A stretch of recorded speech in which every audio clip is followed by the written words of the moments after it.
Terbaru dari anak-anak muda kita menciptakan energi listrik dari tanah merah. Nah, kita sudah datangkan langsung tentunya mereka ini yang hebat-hebat. Di sebelah saya ada Satria. Halo Satria. Halo. Ada juga Andri, ada Mbak Ayu sebagai dosen pembimbing dan juga ada Catur. Ini saya ingin tahu, bisa mohon dijelaskan. Jadi ini kan Anda sudah membawa alat peraga ini toh. Iya. Cara kerjanya bagaimana? Tanahnya itu ada di mana gitu loh, Satria? Tanahnya itu ada di dalam tabung ini. Bisa dibuka mungkin? Saya penasaran soalnya. Ini berapa volt yang dihasilkan? Ini sekitar 4,5. 4,5. Oke. Oh gitu. Oke, kita bisa perlihatkan tanahnya nih ada di dalam sini ya. Iya. Jadi cara kerjanya seperti apa? Kok bisa tanah merah itu menghasilkan energi listrik? Jadi itu kan di dalamnya itu ada dua lempengan. Jadi itu ada anoda dan katoda. Anoda itu sebagai kutub positif, katoda sebagai kutub positif dan anoda sebagai kutub negatif. Nah, di situ ada elektrolit. Nah, elektrolit itu fungsinya untuk menyalurkan elektron pindah ke tempat ke negatifnya. Jadi dari perpindahan konsentrasi elektron itu sendiri bisa menghasilkan energi listrik. Oke, unsur kimia apa sih yang sebenarnya terkandung di dalam tanah merah sehingga bisa menghasilkan listrik? Itu teori dasarnya adalah elektrolisis. Jadi elektrolisis itu mengubah energi listrik menjadi kimia. Nah, yang kita temukan ini adalah sel Kelvin. Itu mengubah energi kimia menjadi energi listrik. Di dalam kandungannya tanah merah atau lumpur itu sendiri ada kandungan SO4-nya itu. Nah, kandungan SO4 itu yang bisa menghasilkan listrik. Benarkah sebetulnya semua tanah itu bisa menghasilkan listrik? Dari penelitian kita yang pertama itu ada jenis tanah humus, tanah merah, tanah pasir, tanah wadas, dan tanah merah. Nah, dari penelitian kita yang pertama itu paling bagus tuh tanah merah. Mengapa paling bagus? Nah, itu unsur haranya dan SO4-nya yang paling bagus di tanah merah itu. Terus penelitian itu kita kembangkan lagi ke lumpur lapindo. Lumpur lapindo? Kalian juga bawa lumpur lapindo? Ini lumpur lapindonya. Jadi lumpur lapindo itu jenisnya ada yang di bagian luar, ada yang di bagian lebih tengah gitu ya, yang bagian yang muncrat-muncrat dari titik sumbernya ya. Sumbernya. Nah, ini yang paling bagus itu yang di sumber. Kalau yang di luar sumber yang udah agak kering itu sama fungsinya seperti tanah merah juga.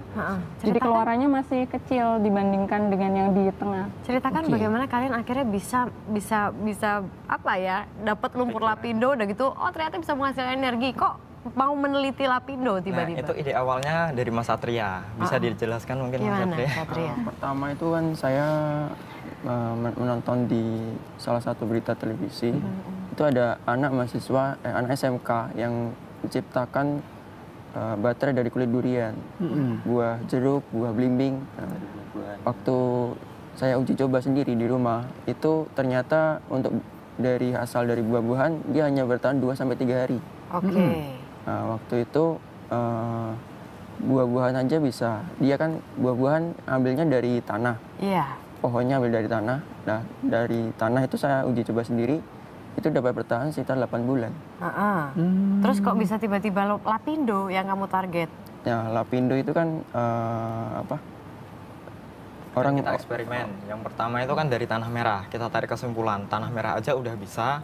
Gimana sih kalau lumpur lapindo? Terus kita samperin ke lapindo, ambil sampel, dan akhirnya bisa untuk nyala. Dan ternyata bagaimana lebih baik dengan menggunakan lumpur lapindo ketimbang tanah merah. 100 kali lipat. 100 kali lipat. Jadi artinya energi yang dihasilkan akan lebih besar kalau kita menggunakan lumpur.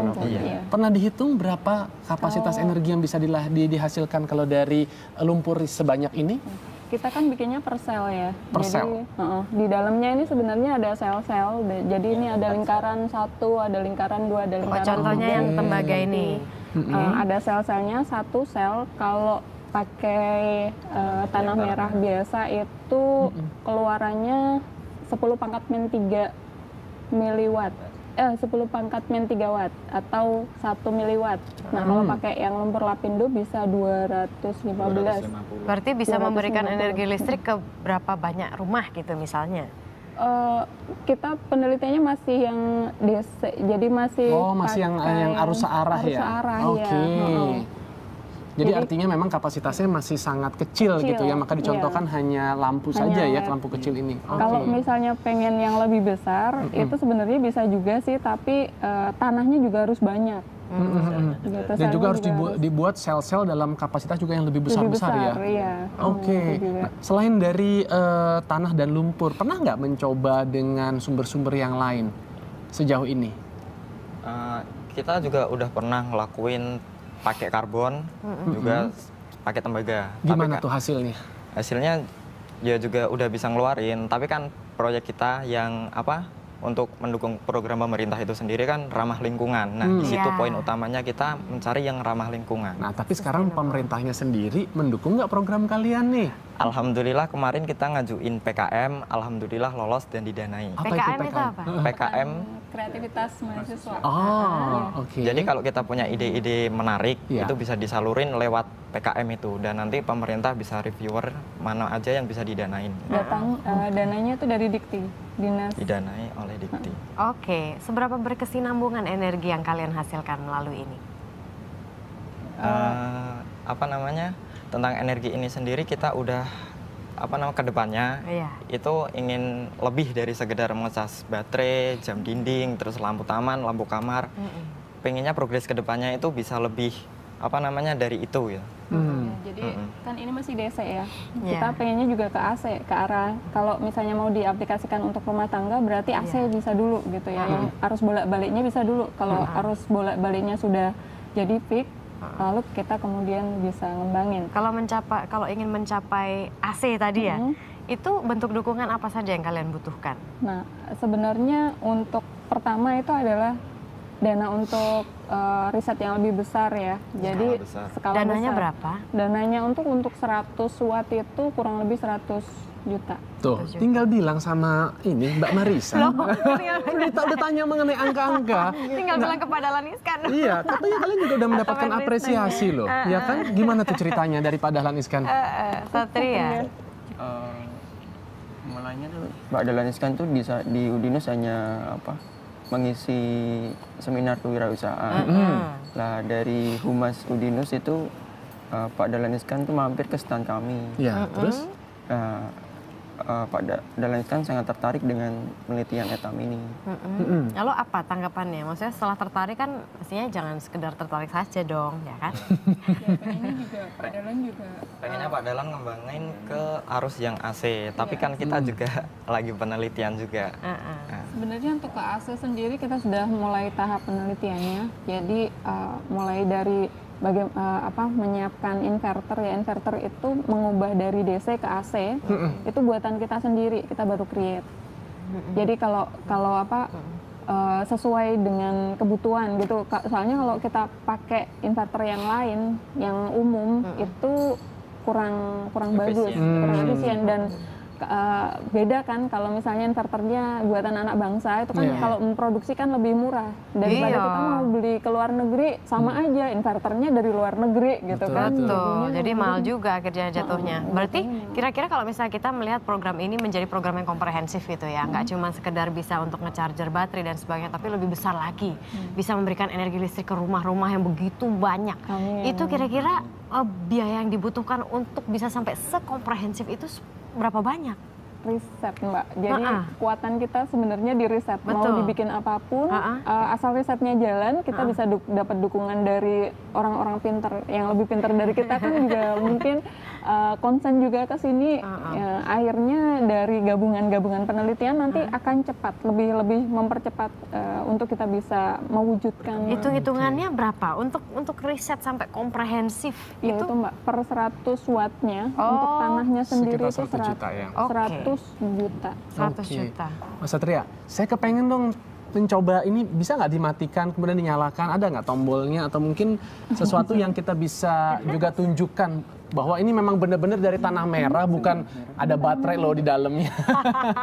Jadi benar-benar orisinil. Ini dari Lapindo. Nah, ini dia pakai magnet sih Mas. Oke, ini ada mungkin bisa magnetnya. dikasih lihat. Iya.